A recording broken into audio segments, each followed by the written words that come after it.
He simply sat in the seat assigned to him, made no noise, challenged no one. Yet he was called out, humiliated and pushed to the back like an outsider. No one spoke up. No one objected. Only one message was sent. And minutes later, everything came to a halt. 6:58 a.m. Portland International Airport hadn't fully woken up. On the runway, planes sat still as if breathing with the misty ground. The air was crisp and the morning sunlight was just enough to cast pale streaks of light through the large boarding gate windows. Gate 17 lit up with an electronic sign, Flight 672 to New York, boarding now. Passengers trickled in, mostly busy types, business people, lawyers, a few tech workers, and no shortage of stiff suits with cold eyes. Among the crowd, a teenager entered. He didn't look lost. He didn't attract attention. But he didn't seem to belong. At least that's what many would assume at first glance. Owen, 17 years old, black, wearing a charcoal hoodie, simple jeans, and a pair of white sneakers worn down at the heels. No Rolex, no leather briefcase, no businessman's poise. But every step Owen took carried something unmistakable, certainty. Left hand gripping his boarding pass, right hand holding a sleek black phone. Headphones around his neck, spine straight, eyes forward, toward first class as if it were familiar territory. He stopped at seat 2A by the window, his favorite spot. No one looked up. A few passengers glanced briefly as Owen opened the overhead bin, placed his backpack inside, and sat down. He unlocked his headphones, adjusted the volume to block out noise without overpowering announcements. In his hands, not a game console, not his phone, but a novel by Toni Morrison. Someone glanced at him, then looked away. In their world, Owen was invisible. 7:10 a.m. First class was nearly full. A silver-haired man flipped through a finance magazine. A young woman snapped a photo of her latte and boarding pass for Instagram. No one chatted. No one smiled. The atmosphere was cloaked in the silence of status and self-importance. And then, she arrived. Bridget, the lead flight attendant, hair tightly pinned, uniform perfectly pressed, black shoes polished to a mirror shine. She walked briskly into the cabin, flashing a half-smile she'd mastered over 2 decades. A woman of control, of judgment, of authority she never questioned. But when her eyes landed on Owen, her stride faltered. Her gaze scanned him from top to bottom, and the smile vanished. She tilted her head, voice just loud enough for nearby passengers to hear. "Hello there. Are you sure you're sitting in the right seat?" Owen looked up from his book, calm. "Yes, doughy." "This is first class." Her tone stiffened. "Let me see your ticket." He pulled it from his hoodie pocket and handed it over. Bridget took it, without a word of thanks, without a nod. Her eyes scanned the ticket, then him, then back, 3 times. "Are you flying alone?" "Yes." "No adult accompanying you?" "I've flown solo many times." Still polite, but he didn't shrink. "Are you sure this is a real ticket?" She tilted her head. By then, a few other passengers had begun to notice. A man in 2C adjusted his seatbelt, but watched Bridget out of the corner of his eye. A young woman paused mid-lipstick. No one said a word, but every word was heard. "I'm sorry." Bridget lowered her voice, but not her condescension. "I believe there's been a mistake. You should move to the economy." Owen frowned slightly. "I don't believe there's a mistake. My ticket clearly says 2A. You're holding everyone up." Her tone sharpened. "If you won't move yourself, I'll have to call security." Owen didn't flinch, didn't raise his voice. He just held her gaze. And then, it happened. Bridget reached for Owen's phone resting on the armrest. In doing so, her hand struck his hard, producing a loud slap in the quiet cabin. A woman inhaled sharply. An elderly man stared, but, just like so many moments in Owen's life, no one said a word. He stood, not in haste, not in shame. He nodded lightly, picked up his backpack, and pulled up his hood, and walked. Down the first-class aisle, a silent shadow of dignity. No one could rush him. He wasn't retreating. He was leaving a place that had decided he didn't belong, even when it did. Owen took the last row, next to the lavatory. The armrest wobbled. The seat wouldn't recline. He didn't care. He took out his phone, unlocked it, and typed a single line. She slapped my hand and kicked me out. I'm in the back. He hit send. No emojis, no exclamations. He looked up, out the window. The runway outside remained still, but inside Owen something had cracked open quietly, yet unmistakably. A slap that leaves no bruise, yet scrapes away pride. An accusation not shouted, yet it echoes through the entire flight. And a boy who doesn't retaliate. He simply sends a message, and the entire system comes to a stop. 7:15 a.m. The Royal Crest, Boeing. 737 remained motionless at the gate. In first class, passengers had settled in. Some folded their laptops. Others adjusted their seatbelts. Everyone awaited that final moment when the aircraft doors would close. The signal that the journey had officially begun. But in the last row, Owen sat still, staring straight through the small oval window. No one was beside him. He didn't lean back. The phone rested quietly in his hand, its screen long since gone dark. He said nothing, but he had just shaken the flight to its core. 7:16. Inside a glass-walled office at 1 Walker Plaza, the skyscraper named after him. Patrick Walker stood before a digital board presenting a stock expansion strategy. Patrick, 52 years old, salt and pepper hair, custom navy suit, the gaze of a man who never needed to speak loudly to be heard. But the moment the phone in his jacket buzzed, he paused mid-sentence. No one in the boardroom spoke as Patrick looked at his phone and read a single line from his son. She slapped my hand and kicked me out. I'm in the back. 1 second. 2. 3. He didn't frown. His hands didn't shake. But the air in the room thickened instantly. Patrick walked calmly to his desk, picked up the landline, dialed a number he didn't need to look at. The line was answered after just 2 rings. Rhodes speaking.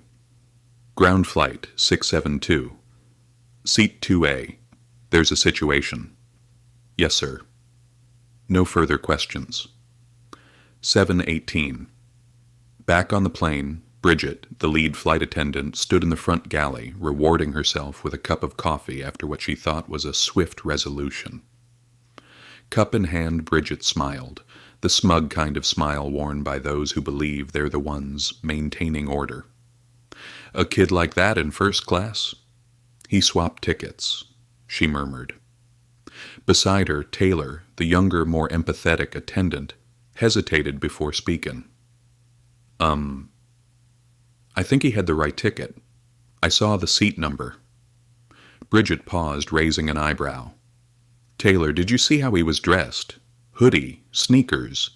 You think that's the kind of customer who pays $4,000 to sit next to a CEO? Taylor didn't respond, but in her eyes something softened, quiet, unmoving, like water just about to change direction. 7:21 chime echoed from the intercom, brief but different. Yellow indicator lights blinked. A firm male voice came over the system. Lead flight attendant Bridget, report to the cockpit immediately. Bridget frowned. Never in her career had the captain summoned her directly before takeoff. She straightened her uniform, set down the untouched coffee, and walked to the front of the plane. When she arrived, the cockpit door was already open. Inside sat Captain Ree Hammond, a seasoned pilot with 30 years in the sky, and a live internal operations screen already lit. On the screen appeared a man, white hair, burgundy tie, a gaze that needed no introduction. Richard Lane, Director of Airline Flight Operations. "Bridget," he said immediately, no greeting, no pleasantries. "We've received a report from the highest level. What happened with the passenger in seat 2A? Bridget faltered. "Well, he's a teenager. Didn't seem like he belonged in first class. I assumed there was a mistake." "You assumed? Or did you verify?" Richard leaned toward the camera, his tone cold as steel. "I checked the ticket, but—" "Did you cross-check with the manifest?" "Not yet. Things were moving fast," Bridget stammered. Captain Hammond interjected. "You didn't follow protocol. You didn't verify. You didn't report. And you publicly humiliated a passenger without knowing who he is." Bridget froze. "That passenger is Owen Walker," Richard said flatly. "The son of the man who owns 32% of this airline." Silence. A long silence. Like the engines had shut down midair. Bridget went pale. I didn't know. I didn't mean—" "We don't care if you meant to," Captain Hammond cut in. "The board has ordered that this flight will not take off until this is fully resolved." "And resolved," Richard continued, "means you will publicly apologize to Owen in front of all passengers and escort him back to seat 2A. If you don't, you'll be removed from this flight immediately." Bridget felt her knees weaken. The coffee she hadn't even sipped now turned bitter in her throat. 7:26. Bridget stepped out of the cockpit, returning to the cabin. Her steps felt heavy, like her shoes were filled with stones. Passengers had begun to notice. The man in seat 3C lowered his magazine. The young woman above removed her earbuds. A silver-haired man leaned toward his wife. "Is that the flight attendant who kicked the kid out?" "Pretty sure. Something's going on." The ripple had begun. In the last row, Owen didn't look up, but his fingers curled slightly around the seat edge, not out of anger, but because he knew this moment would come. He didn't wait for justice. He only wanted them to feel what he had felt. A soft sound. Bridget arrived. She stood before him holding his ticket. Her eyes lowered. "Owen, I want to apologize. There was a misunderstanding. I will escort you back to your seat." Owen didn't respond right away. He let the words fall into the air like pebbles dropped into a still lake, and in that silence, there was something heavier than any shouting ever heard inside that cabin. When a black child is removed from first class and no one speaks up, that's a moment.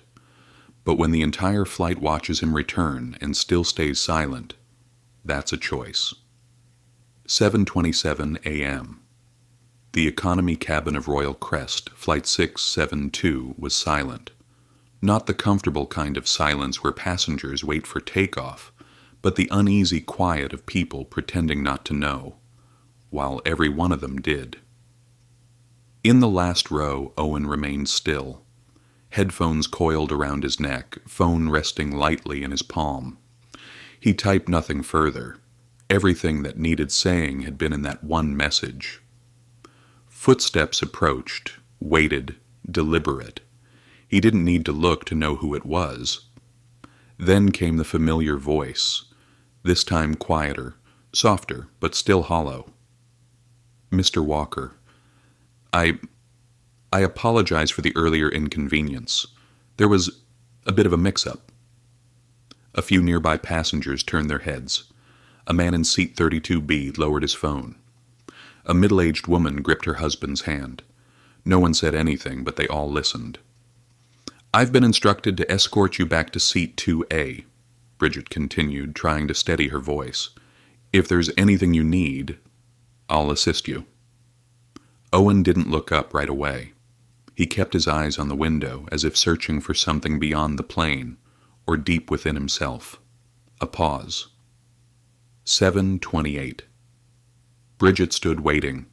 Her fingers lightly gripped the very ticket she had once dismissed, once doubted, now holding it as if it were redemption. Her hands trembled slightly. The cold wasn't from the air conditioning. It came from a late-coming realization. Finally, Owen turned his head. Slowly. Not with anger. Not with accusation. Just looking. Inconvenience? He repeated her word.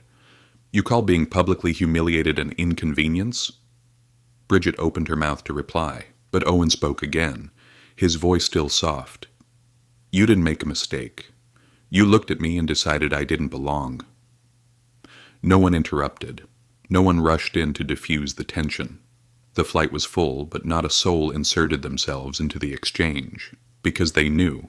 They were witnessing something bigger. A young woman in seat 30F, maybe in her 40s, eyeliner delicately drawn, masked face, had begun recording earlier, but her phone was now lowered. Her gaze was no longer curious, but ashamed. She had realized she'd stayed silent for too long. Bridget bowed her head. I was wrong. I have no excuse. Owen didn't reply. He simply stood. That small motion somehow shifted the entire cabin, not physically, but emotionally. The man in 28C adjusted his posture. An older woman removed her earbuds. A child was whispered to by his mother. Be quiet. Not because Owen stood out, but because he had stayed silent too long and was finally walking forward. He stepped out from the row, slung his backpack over his shoulder, and pulled his hood down. Bridget stepped aside, shoulders tense. Owen didn't look at her. He just walked, each step down the aisle once paved in shame. But this time every footstep carried something else. Self-possession. No one pulled out their phones. No one whispered. The cabin was filled only with the sound of Owen's footsteps, quiet as a wordless song, yet understood by all. 07:32 a.m. He reached seat 2A. It was still there. The window remained open. His book was exactly where he left it, neatly rearranged by someone. Owen sat down, fastened his seatbelt, said nothing. Bridget stood nearby, hands clasped together. If there's anything you need, I'll... Her voice trailed off, vanishing into the air. Owen didn't respond. He opened his book, flipped to the last page he had read, and began to read. As if nothing had happened, as if everything had returned to its place, except the minds of those who had seen what happened. In seat 3C, a salt and pepper-haired man wearing a Tag Heuer tried to appear composed, but his eyes didn't leave Owen. After a long moment he leaned toward him. I saw everything earlier. Owen didn't look up. I should have said something, back then, but I didn't. Still reading, Owen let him continue. I thought it wasn't my place. I think everyone thought the same. Only then did Owen turn another page and reply, and because everyone thought that, no one did anything. The man exhaled, nodded, and turned away. In the galley, Taylor stood leaning against the water cabinet. She stayed silent. Bridget approached, leaning against the wall, eyes fixed on the floor. What did he say? Taylor asked softly. Bridget didn't answer right away. Not much, she murmured, but enough to make me feel small. Taylor said nothing, no defense, no condemnation, just nodded slightly and walked away. 7:36 a.m. The plane had yet to take off. The executive hold was still in effect. Captain Ree Hammond received a message from operations. Awaiting final instruction from the CEO's office. Maintain position at the gate. He didn't sigh. He simply glanced toward seat 2A and nodded silently. In the cabin, no one opened laptops. No one placed coffee on the tray tables. A flight was still grounded, but the entire aircraft had been awakened. Owen still read, but his eyes no longer followed the lines. He was listening to a silence heavier than any judgment. Across the aisle, a young woman leaned slightly. I don't know if I should say this, but you're very calm." Owen didn't answer, but for the first time he gently closed the book, looked at her, and asked, "Do you think people would have believed me more if I had gotten angry?" She couldn't answer, and that was the answer. That boy didn't need to shout, didn't need to cry, didn't need to accuse anyone. All he had to do was sit back down, in the seat that was rightfully his, and let the silence of the entire cabin face itself. 7:37 a.m. First class was unnaturally quiet, not because the plane was waiting for takeoff clearance, but because no one knew where to look or what to do with their gaze. The man in seat 3C, the one who had just offered a late apology, stared straight ahead, but his hand trembled slightly as he held his glass of water. Behind him, a middle-aged woman removed her headphones, pulled down her window shade, and sighed.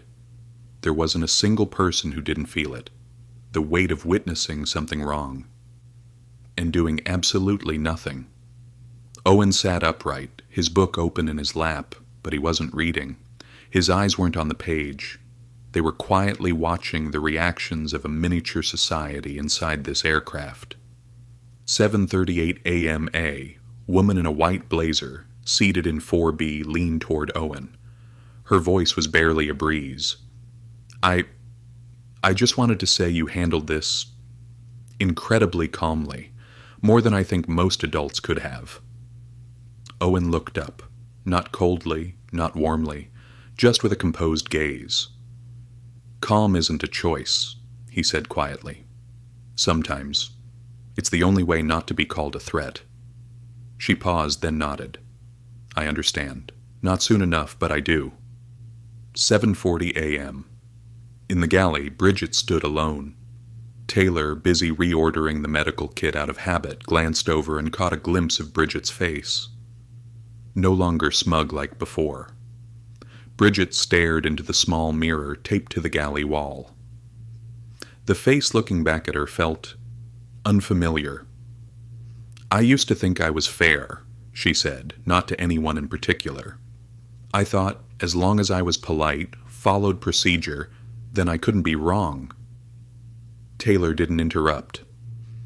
"But this morning I wasn't just wrong," Bridget continued. "I humiliated a boy in front of everyone, and I didn't even hesitate." Taylor rested her hand lightly on the edge of the counter. Her eyes held no anger, just a quiet acknowledgement. "How many other times have I thought that and been wrong?" Bridget whispered. 7:42 a.m. In the cockpit, Captain Ree Hammond received a message from operations. Hold position. Awaiting communication from the company's PR team. No external statements permitted. He nodded, but he understood. Silence now was no longer safety. It was complicity. He pressed a button and called for Taylor to come up and prepare the new passenger announcement. But before she left, he said just one thing. "If you feel the need to file a report, do it. No one will stop you." Taylor looked at him and simply nodded. 7:45 a.m. Back in first class, Owen received another message from his father. "The clip is online. It's spreading fast. Media is calling the office. Don't worry, everything's being handled." Owen typed back, "I don't want people to just see the slap. I want them to see the silence that came with it." But before he could hit send, a hand reached across from the opposite seat. It was the man in the Navy suit in 2B. His hand shook lightly. I'm sorry. I was sitting right here. And when she kicked you out, I didn't say a word. Not because I didn't see it, but because I didn't know what to say." Owen looked at him for the first time. His voice was even. "Saying nothing is also a choice." The man nodded, silently, as if he just heard a sentence delivered by his conscience. 7:47 a.m. In the galley, Bridget unlocked her phone. The news was already there. Clip. Teenager removed from first class. Turns out he owns the airline. Beneath it, thousands of comments streamed in. She slapped him in front of everyone, and they said nothing. Respect to the boy. That silence was loud. This is why we teach our kids to film everything. Bridget put the phone down, exhaled. Her body felt wrung out, as if emptied by the weight of its reckoning. Taylor walked over. She handed Bridget a form, an internal report template. No words, but her eyes spoke clearly. Are you ready to acknowledge it? Bridget took the form. Her hands trembled, but she signed it. 7:50 a.m. Another flight attendant informed the captain, "We're clear for takeoff." Passengers fastened their seatbelts, but no one spoke. No music played. No coffee orders came. The flight hadn't just been delayed. It had shifted course, not geographically, but morally. Owen leaned his head against the window. He wasn't tired. He wasn't drained. He just needed a moment of stillness. Because he knew. When the wheels touched the ground again, this story wouldn't end. Not here. Not yet. The power of a moment doesn't lie in what you say, but in how the world begins to speak. Because of you. 8:01 a.m. The aircraft finally sealed its doors. The familiar ding chimed overhead, a signal that the cabin was clear for takeoff. But in first class, no one exhaled in relief. No soft smiles of ease like in any other flight.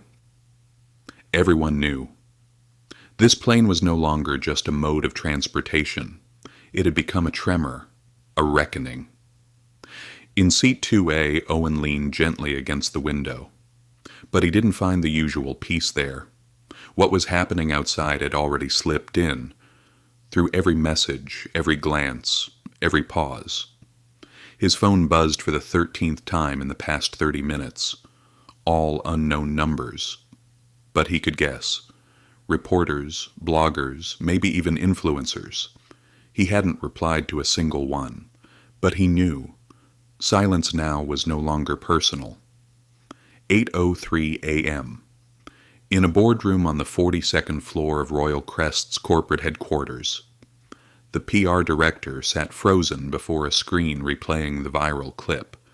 Just 32 seconds. But no one in the room breathed as they watched.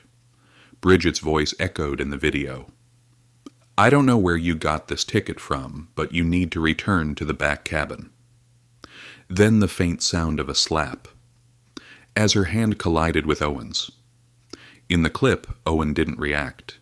He simply lowered his head and walked away. A board member whispered, "That boy didn't do anything." And that's exactly why it's so powerful. The head of HR added, "We're not just dealing with a person, we're dealing with public trust, and we need to rebuild it." 8:07 a.m. high above the earth, the plane lifted its wheels and climbed into the sky. In the cabin, some passengers returned to their offline devices. One picked up a book. Another sat in quiet meditation. But the air remained heavy. No one had truly moved past what happened, and no one could have guessed that on a regular morning they would become witnesses to a societal shift. Owen unlocked his phone and read a new message from his father. "Royal Crest is holding an emergency meeting. You don't need to speak to the press, but they will ask, 'Do you want to say something?'" He typed back, "If I speak, I don't want it to be about me. I want it to be about the people who never had a first-class ticket. But those who've been pushed from their seats in silence, their whole lives." 8:10 a.m.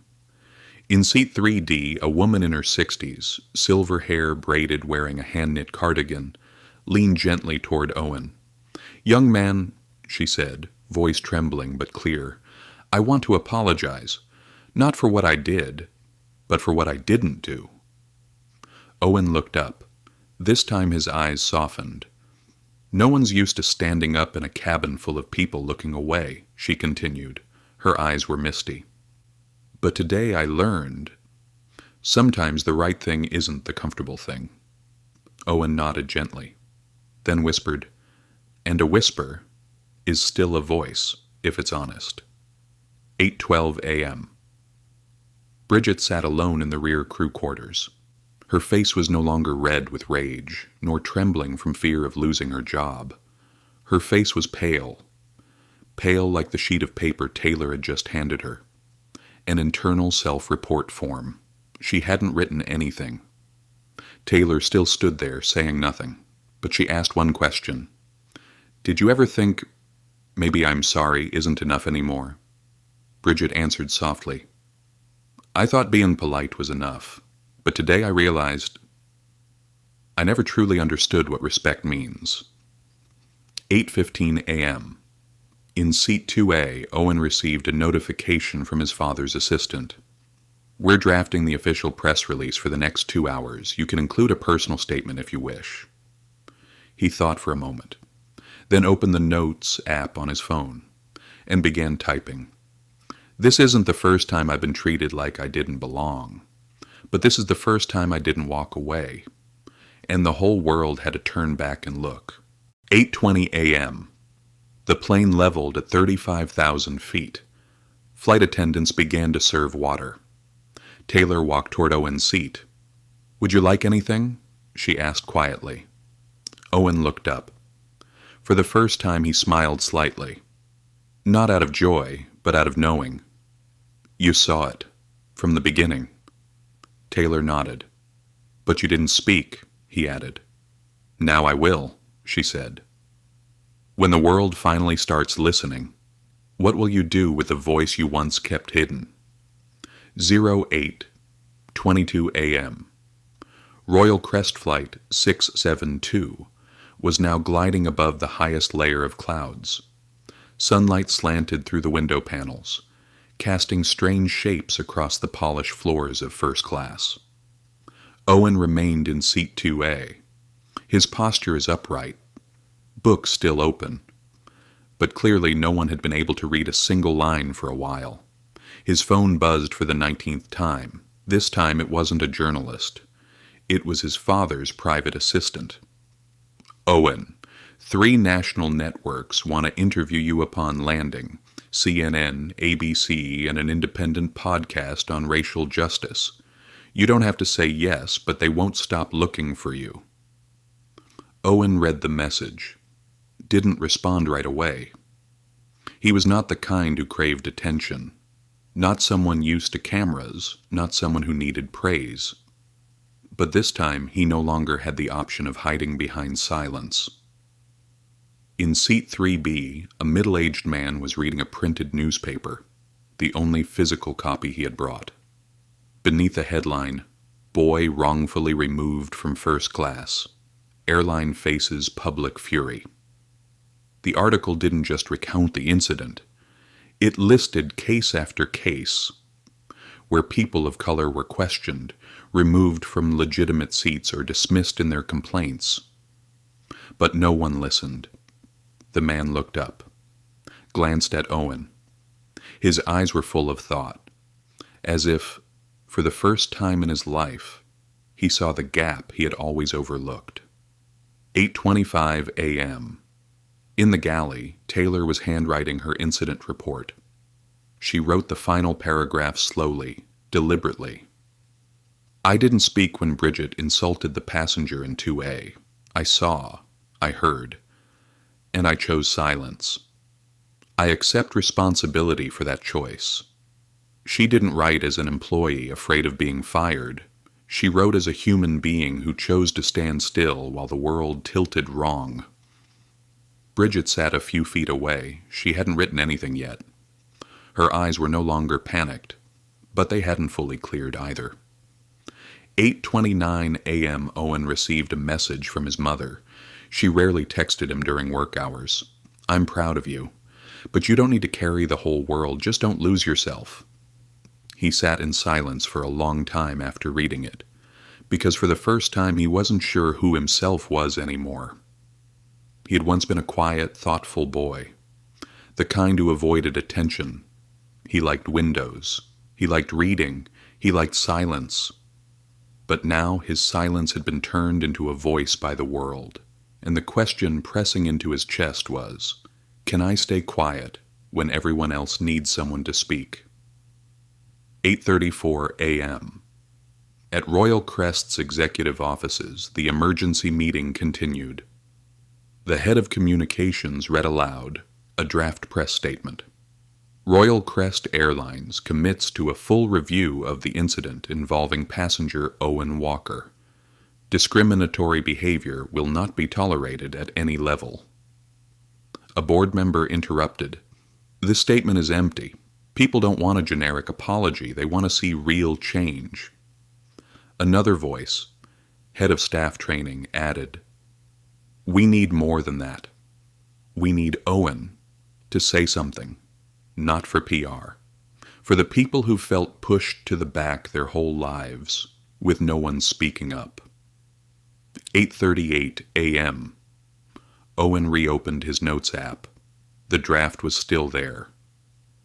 This isn't the first time I've been treated like I didn't belong. He deleted a line, typed again. I'm not telling this story for sympathy. I'm telling it so people remember silence is never neutral. He paused, but his fingers kept moving. If you've ever looked away when someone else was humiliated, you were part of it. But if you realize that, then today is not too late to turn around. 8:43 a.m. Bridget finally began writing her apology report. Her hand trembled, not from fear, but from the overwhelming loss of direction. 20 years in the air, 8 top flight attendant awards, hundreds of international flights, and now she was writing an apology to a boy she had never even called by name. 8:47 a.m. Taylor returned to first class. She carried a tray of water, but her eyes paused on Owen. She gave a slight bow, then said softly, if you want to write something, and want someone to stand behind it, you're not alone. Owen looked at her, a little surprised, then replied quietly, you didn't say anything at first, but now you're doing the right thing. Taylor smiled gently. Sometimes, witnesses have to relearn how to bear witness. 8:50 a.m. In the row behind, a black boy around 11 sat next to his mother. He leaned in and asked, Mom, who is that guy? His mother bent down and whispered, someone who refused to be pushed down and made the world look back. The boy nodded. Then, after a long pause, he asked, can I be like him? His mother squeezed his hand. If you want, but you also have to be ready to be silent as a form of courage. 8:55 a.m. The plane began to descend. The seatbelt sign blinked on. Passengers adjusted their seats. But this time there was no rush, no idle chatter, no complaints, because they all knew. Something was waiting for them at the airport. Not luggage, not shuttles, but a question etched into the eyes of the public. 8:58 a.m. Owen received another message from the media liaison. The press is waiting outside, but they won't approach unless you agree. He typed back, I won't step out as a victim. I'll step out as a reminder. The message was sent. No buzz, no sound, just resolution. Some leave a flight with their luggage. Some leave with a lesson. But a few walk off carrying a piece of history. 9:03 a.m. The plane landed. The wheels touched the tarmac with a gentle rumble. The cabin remained quiet. No applause. No one said, we finally made it. This flight had been longer than usual. Not because of time, but because of the transformation within everyone on board. The seatbelt light turned off. The captain's voice came through the speaker, familiar words. We've landed safely. Please remain seated until the aircraft comes to a complete stop. But this time his voice trembled slightly, because he knew Safe no longer referred only to aviation.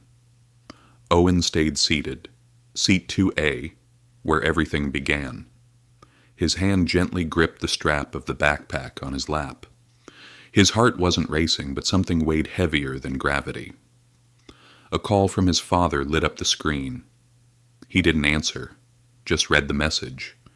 When you step off that plane, you won't be someone's son anymore. You'll be someone. Are you ready? Owen typed back, I'm not sure, but I know it's time. 9:05 a.m. Passengers began standing up, but not with a rush. No jostling, no haste. The man in seat 3C, the one who had once said, I should have said something, turned to look at Owen. He nodded. No words. Just a slow, solemn nod. An admission. A young woman in row 4B passed Owen on her way out. She whispered, I stayed silent before. You reminded me. Saying nothing is still saying something. Owen didn't reply, just inclined his head slightly. Enough for her to know. Her words were heard. Bridget stood at the back of the cabin. She had changed out of uniform. Her name badge was gone. She held a small bag in her hands. She was no longer permitted to serve on the next flight. An investigation was underway. She could lose her job. But at that moment, what made her hands tremble was not the fear of unemployment. It was the image of herself in the mirror.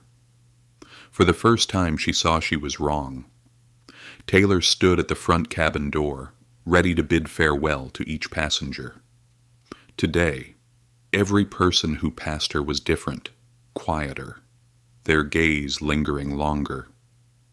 When Owen approached, she placed her hand on the cabin wall, not to stop him, but to say one thing. Thank you for not letting any of us keep pretending we didn't see. Owen smiled softly. You saw. That's the first thing that matters. 9:08 a.m. The cabin door opened. Morning air hit Owen's face. Cold, clear, full of light. He stepped to the top of the jet bridge stairs. And he saw them. The press, cameras, security, PR staff, and ordinary people. Holding phones, placards, hastily written signs. We see you, Owen. First-class dignity. You spoke without speaking. A representative from the airline approached quietly. We've prepared a private room if you'd prefer to avoid the crowd. Owen shook his head. I want to be seen, just like I was seen on that flight. Now it's my turn to look back at them. 9:11 a.m. Owen stepped into the arrival hall. Flashes flickered, microphones pointed forward, questions rushed in. Do you feel humiliated? Are you going to sue? What do you think needs to change? Owen raised his hand, just once, and the room fell silent. He had no prepared speech, no slogans, just a voice. Neutral, but powerful enough to make everyone still. I'm not here to be a symbol. I'm here for something very simple. I had a ticket, and I was removed. Not because I did something wrong, but because I didn't look like the others in that cabin. A loud click. A reporter dropped her mic. Owen continued. I'm not speaking for myself. I'm lucky. I have a father behind me. Money. Protection. But what about those who don't? The crowd held its breath. If you think this is just a story about a boy kicked out of a seat, then you haven't looked deep enough. This is about who gets believed, who gets doubted, and who is constantly asked to prove they deserve their place. He paused. Some wiped tears. A TV reporter removed her headset. An airport staffer lowered his head. Owen spoke again, softer. I don't need someone to apologize on my behalf. I don't need the airline to make a thank you video. I just want each of you. If today you looked away, then tomorrow, look back, and the next time you see something wrong, Don't wait until someone gets slapped, thrown out, or shamed to realize that silence is not neutral. A wave of applause broke out. Not loud, not frenzied, but slow, measured, like the steady heartbeat of people who had held something too long in silence. 9:15 a.m. Owen turned and walked inside. No bow, no wave, just walked. A young black boy in the waiting area asked his mother, "Who is he?" She replied, "Someone who stepped out from the back row and never looked back." When you speak the truth, it's not silence that shatters first, it's the masks. 11:47 a.m. 2 hours after Owen's speech, the video clip of his remarks had reached 4.2 million views on just one platform. On Twitter, the hashtag #FirstClassSilence became the nation's top trending topic. Dozens of opinion pieces, reaction videos, and live stream breakdowns were exploding like tidal waves. Some praised Owen as the new symbol of a generation that knows when to stay quiet and when to speak. Others mocked, "A billionaire's son playing the victim. Please don't turn privilege into a hero's tale." But whether support or backlash, no one could ignore it. At the headquarters of Royal Crest Airlines, the third emergency meeting in 6 hours was underway. The PR director read aloud the phrases making headlines: racism in the skies, boarding pass or skin pass, airline that flies high but sees low. A vice president sighed, "We had behavioral training policies." But nobody believes they're enough anymore, because this was too clear. Another chimed in, "We need a formal apology from the CEO. And not just that. We need action. We need a representative." Everyone in the room glanced at each other. "You mean ask Owen?" A moment of silence. He might say no, but if he says yes, he could change how the world sees this airline. 2:03 p.m. Owen sat in the workroom on the 26th floor of his father's company tower. Sunlight filtered through the glass, casting shadows across his wrinkled white shirt, the same one he'd worn since morning. In front of him, 15 unread emails, 9 messages from top universities, 4 speaking invitations, and 1 handwritten letter with no sender's name. He didn't read any of them. He just stared at the now cold cup of tea before him. "I didn't choose this. I just wanted to take a flight. I just wanted to read. I just wanted to sit quietly." He closed his eyes, but the sound of the slap, the question, "Where did you get this ticket?" and the silence of the cabin kept returning, like crashing waves. 2:15 p.m. At the airport, Taylor was prepping for her next flight. Before that, she received an internal message from the airline supervisor. "Taylor, the company will release the full results of the investigation by Friday. Would you like to submit any further statements?" She stared at the message, thinking of the moment Owen had looked at her and said, "You saw." That's the first thing that matters. She opened the internal app and typed one more line into her official report. "I wasn't just a witness. I was someone who chose not to speak, and I hope to relearn how to do right." From a boy who should never have had to teach anyone. 2:47 p.m. Owen opened the handwritten letter. The handwriting was slanted, aged, not pretty, but sincere. "Owen, I sat across from you in first class this morning. I was the man in the gray suit, reading the newspaper, wearing glasses. I saw everything, and I stayed silent. That silence weighs heavier on me than any headline. I am not a racist. I have black friends. I've donated to social justice causes. But when the time came to speak, I did nothing. You made me see that clearer than any mirror ever could. I write this not to praise you for your fame, but to thank you for making me ashamed in the most righteous way. Sincerely, someone who once looked away, but is now learning how to look directly." Owen placed the letter down. His eyes watered, not from emotion, but because he saw himself too, in that letter. He too had looked away somewhere, once. 3 p.m. The phone rang, his father's secretary. "Owen, the airline has just submitted a proposal. They want to name you an honorary ambassador for their new behavioral training reform campaign. You have every right to say no, but they're waiting for your decision within 24 hours. Owen didn't respond immediately. He only asked, "If I agree." "Does the old crew member get fired?" The other end paused. "Bridget has been suspended, but the company wants to act responsibly, not vindictively. They're asking if you'd like to meet her." Owen looked out the window. The sky was blue, but inside, clouds still loomed. "Let me think about it." 3:22 p.m. On social media, a short video began to spread rapidly. In it was Bridget, hair loose, no uniform, filming with her phone, standing still in front of the camera. "I'm the person who removed Owen from his seat. I have no excuse. I used to think I wasn't biased. But when I looked in the mirror, I realized I had mistaken silence for correctness. Today I'm not asking for forgiveness. I'm asking that those who are like me stop before you judge someone just because they're different.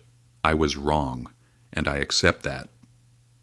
Pinned beneath the video, one comment read, "Owen didn't need revenge. She faced herself." And that's the harshest sentence of all. 4 p.m. Owen stepped out of the building, walking through the vast courtyard of the tower. The air was crisp, the gentle coolness of late spring. His phone vibrated again, a message from his father. "Whatever you decide, don't forget who you were before all this. Not the boy who was kicked from his seat, but the one who knows silence saves no one." Owen didn't respond. He just kept walking. Because he knew. Every decision from this moment forward would no longer belong to just an ordinary boy. When you're given the chance to stand in the cracks of a broken system, will you patch it with reputation or open it wider to let the light in?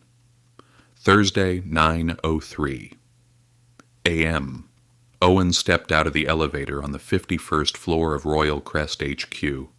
It was his first time at the airline's headquarters. Not to buy a ticket, not to file a complaint, but because he was invited. As a special guest of the CEO. As he walked into the grand lobby, employees quietly watched. Some nodded slightly. Some didn't dare make eye contact. Not because Owen was famous, but because Owen was a mirror, and everyone knows, mirrors don't lie. 9:15 a.m. Inside a private conference room, there were only 3 people. Owen, the airline CEO, Margaret Ellington, and her senior advisor. Margaret skipped the small talk. She simply opened her tablet and showed Owen a graph. "After your speech, public trust in our brand dropped by 17%.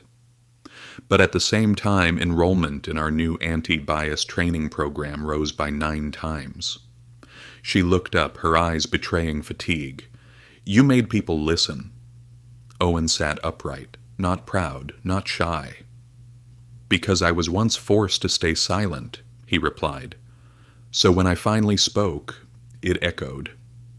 Margaret gave a faint smile, then placed a folder in front of Owen. "We don't want you to be a brand ambassador. No need to wear a company logo. But I'd like to invite you to co-develop a new training program for our flight crew and leadership staff." Owen hesitated. "I'm not an expert." "That's exactly why," Margaret said. "Because you experienced it, and still carried yourself with dignity." 9:42 a.m. After the meeting, Owen sat in the guest lounge, reserved for distinguished visitors. His hand rested on the folder. His eyes stared into the distance. The proposal included everything: campaign name, clear cabin, clear conscience. Compensation optional to accept full editorial control, and one final line: Owen Walker, the one who spoke instead of walking away. Owen sighed. He thought of his mother, the one who once said, "Not everyone is born powerful, but if you ever find yourself with power, use it to do what's right, not what's easy." Same afternoon, 4:17 p.m. An email landed in Owen's inbox, from someone he least expected, Bridget. "I know I have no right to ask you to read this, but if you are, thank you. I've left the airline industry, not because I was forced out, but because I no longer deserve to stay. If you accept the invitation to lead reform, I want to be your first student. No one can erase what I did, but I hope it can mark the beginning of something else." Owen reread it multiple times. The letter didn't beg, didn't excuse. It was simply honest. Evening, 8:47 p.m. Owen called his father on video. "Do you think I should accept?" he asked, voice steady. His father looked at him through the screen, eyes heavy with thought. "I don't want you to become a symbol for the media," he said. "But if you think you can help build the kind of flight you want to see next time you board, then you should say yes." Owen nodded slightly. "I think, if I don't speak up to create change, then that slap was just an incident, not a shift." Next morning, Friday, 8 a.m., Royal Crest Airlines officially released a press statement. "We thank passenger Owen Walker for reminding us, not through outrage, but through silent dignity. We are honored to announce our official collaboration with Owen on the internal training campaign titled Bias-Free Cabin. We are not correcting this because we were caught, but because we've awakened." On the same day, major newspapers ran headlines. It wasn't action but reaction that made a boy a symbol. Owen Walker, not a victim, but a builder. Meanwhile, at a high school in Atlanta, a social studies teacher played Owen's speech for the class. She paused at the line, "Silence is never neutral," then asked, "If it were you, would you stand up?" The class went quiet, but this time not out of fear, out of genuine reflection. Owen opened a new email from the coordination team. "The first meeting with the training group will be this Monday. If you agree to join, please prepare to share your story from beginning to end for those who never thought they needed to listen." Owen closed his eyes, took a deep breath. In his mind, the plane reappeared. The 17-year-old boy was pushed to the back, the avoiding eyes, Bridget standing, prideful, and then the apologies, the returning glances, the concrete change, and himself, stepping up, from the back row to the front. Not everyone is born in the front row, but if you've ever been pushed to the back and still found the courage to return, then you're not just worthy, you're paving the way for others. Monday, 8 a.m. At Royal Crest Airlines Internal Training Center, Owen stood before a group of over 120 people, lead flight attendants, operations staff, security supervisors, and regional directors. They were the kind who once considered discrimination an abstract concept, but today all of them sat upright, holding a handbook titled Bias-Free Cabin Lessons from Flight 672. Owen had no PowerPoint, no charts. He had only one thing: lived experience. He began speaking calm and clear. "I'm not here to make anyone feel guilty. I'm here to share what it feels like for a young person to be denied their rightful seat, not because of a mistake, but because of their skin.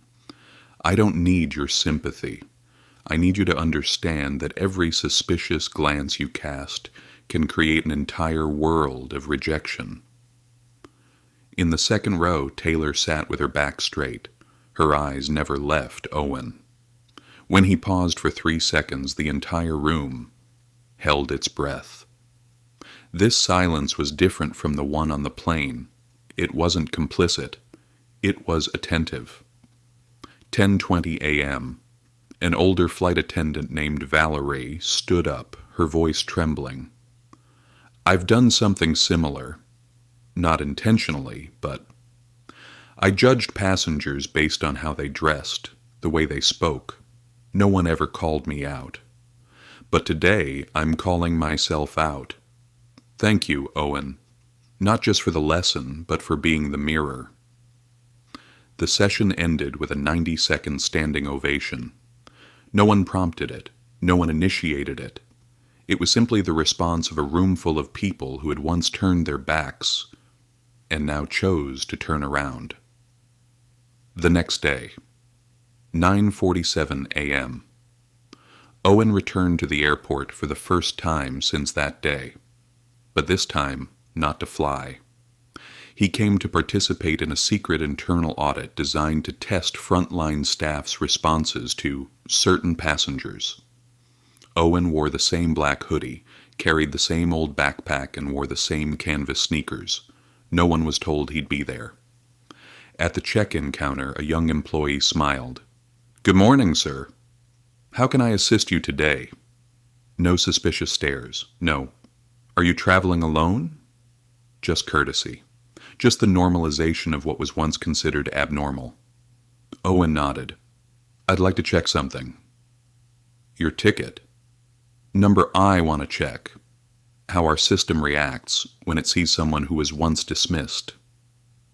The employee looked up, momentarily stunned, then smiled even wider. "We covered that last week in training. I remember your face, and I remember the lesson." At gate 42, where it all began, an older female flight attendant stepped out to greet passengers. When she saw Owen, she paused for a few seconds, then approached. "Hello, Owen. Planning to fly again?" He nodded. "Number, I just want to sit in that seat again, but not because I have something to prove." She nodded in return. "You don't need to. You helped us see what we should have known long ago." Owen entered the cabin. The plane was empty, seat 2A. He placed his hand on the armrest. Didn't sit right away, he just stood there. A place that was once a symbol of shame had become a symbol of meaning. Taylor appeared from the back. She was the in-flight supervisor today. She said nothing, just sat down across from him, in seat 2B. "When you walked off the plane last time," she said, "I couldn't take my eyes off you. Not out of fear, out of hope. Do you know why?" Owen looked at her, gave a soft smile. "Because someone had to be the first to stand still when pushed, and turn that stillness into motion for everyone else." Later that afternoon, 3 p.m. Royal Crest Airlines announced an official training program for all flight attendants. It takes more than a ticket. It takes respect. The slogan was rewritten. Every seat has a story. Every passenger deserves to sit in it. Owen didn't appear in the ad, didn't hold a microphone. But the final line of the video was a quote he once said, "Don't wait for a slap to wake up. Listen before silence becomes a scream." 1 month later, Bridget sent an email. "I'm currently enrolled in the new training program as a student starting from scratch, and I now retell the old story, not to justify myself, but to remind those who were once like me. Silence is a choice, but failing to stand is a mistake." Owen sat in a small coffee shop near his home. No one recognized him. No one whispered. And that was exactly what he wanted. He didn't need to be a symbol. He just needed to sit in his seat without being doubted. A little boy walked in, about 10 years old, wearing a hoodie, holding a first-class ticket. The gate agent leaned down. "Hello, young man." "Business class ticket. Wishing you a great flight." No hesitation, no double check, no skeptical glance. The boy walked forward. Owen smiled. "So, it's begun." Not with loud declarations, but with a quiet change. A child allowed to take his rightful seat without being asked, "Are you sure that's your ticket?" Owen no longer needs to sit in seat 2A. He left behind something more lasting, a mark on collective awareness and a culture shift. Owen Walker's story was not just an incident on a plane. It was a mirror held up to the heart of modern society, where discrimination doesn't always come from policies, but from a glance. Owen's story wasn't just about a flight. It was about society, about how we define a person's place, by their ticket, or by how we choose to see them, by rules, or by perceptions programmed by prejudice. Owen was simply a young man who wanted to quietly read a book on a plane. But when he was pushed out of his seat, he didn't choose revenge. He didn't yell. He didn't sue. He didn't threaten. He used timely silence to let the world hear something they'd long ignored. The sound of an ordinary person being treated like they didn't belong. And then he stood up, not to walk away, but to lead others forward. The final message. If you've ever been rejected simply for being yourself, don't bow your head, because you might be the one who makes the entire system stop and look again. A teenager who did nothing wrong. A valid ticket, a public act of humiliation, and a complicit silence. But from that very silence, Owen transformed it into the most powerful voice. Not with rage, not with shouting, but with calm dignity, and an inner strength far beyond his years. 1. Silence is never neutral. Owen didn't yell. He didn't demand that the flight attendant be fired. He didn't film a video. He didn't give a dramatic speech. He simply stood up, walked to the back, sat down, and sent a single message, and that was what shook the entire system. Silence, when timed right, can be the loudest alarm, but silence when born from fear or indifference is complicity. I don't need your sympathy. I need you to realize that every suspicious look can build an entire world of exclusion. Owen Walker, 2. Bystanders share responsibility. In that first-class cabin, no one spoke up. No passenger asked to double-check the ticket. No one questioned the flight attendant. Everyone remained silent. They weren't the offenders, but they were the links that kept discrimination in place. Later, some came back to apologize, to express shame, to admit fault, and that belated awakening became the first real step toward change. In any injustice, the bystander is never innocent. Power isn't loud. Its presence, Owen never needed them. To know he was the son of the airline's largest stakeholder, he wanted to be seen as a legitimate passenger like anyone else. When others deemed him unworthy, his silence wasn't weakness. It was knowing what would happen when he finally stood. And when Owen stepped out of the cabin, spoke up, then returned to help reform the system, he proved. Leadership doesn't start with a title. It starts with stepping forward, not for yourself, but for what's right.